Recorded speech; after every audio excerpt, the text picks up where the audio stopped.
अमित शहा आज लोकसभेत बोलण्याची शक्यता। अधिवेशनाचा आजचा शेवटचा दिवस, विरोधकांच्या हालचालींकडेही लक्ष। राष्ट्रवादीचे आमदार झिशान सिद्दीकींना जीवे मारण्याची धमकी।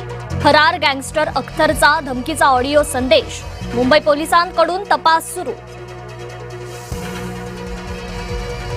उपमुख्यमंत्री एकनाथ शिंदेंकडून मुख्यमंत्र्यांची भेट। वर्षा निवासस्थानी फडणवीस शिंदेंमध्ये पाऊण तास चर्चा। विधिमंडळात फुटीर गटाला मान्यता द्यावी का?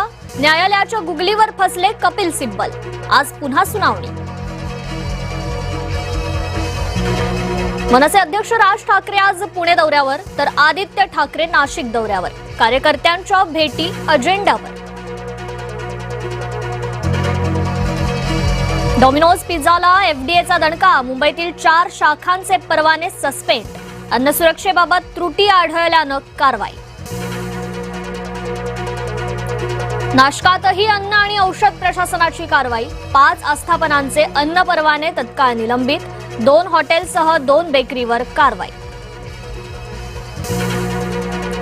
मेळघाटातील डोमाच्या आदिवासी आश्रम शाळेतील मुलींना भूतबाधा झाल्याची भीती।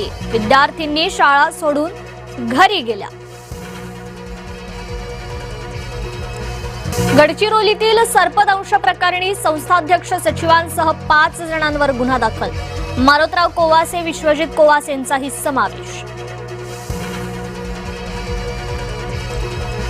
हिंगोलीत झेडपी शाळेच्या विद्यार्थ्यांना पाणी मिळावं म्हणून शिक्षण समितीच्या अध्यक्षांचं साडी नेसून आंदोलन। विद्यार्थ्यांचाही आक्रोश। भंडाऱ्यात अजूनही शासनाचे मोफत बूट विद्यार्थ्यांपर्यंत पोहोचलेच नाहीत। अनेक ठिकाणी मुलं अनवाणी, दुसरा गणवेशही नाही।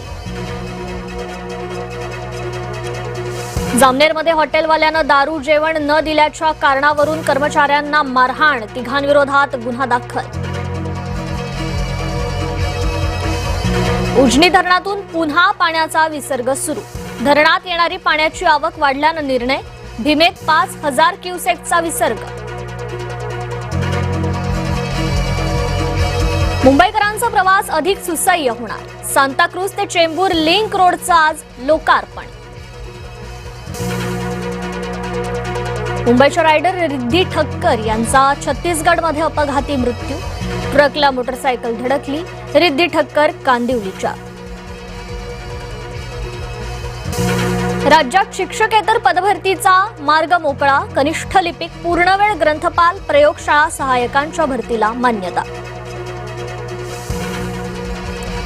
राज्यातून 2.25 कोटी मतदार अपात्र होण्याची शक्यता। 18% मतदारांनी एसआयआर मध्ये फॉर्मच जमा केले नसल्याचं उघड। नाशिकमध्ये 46 सराईत गुन्हेगार 2 वर्षांसाठी तडीपार। आगामी उत्सवांच्या पार्श्वभूमीवर पोलिसांची कारवाई। न्यायाधीश यशवंत वर्मा यांच्यावरील आरोप सिद्ध। चौकशी समितीचा निष्कर्ष अहवाल संसदेत सादर।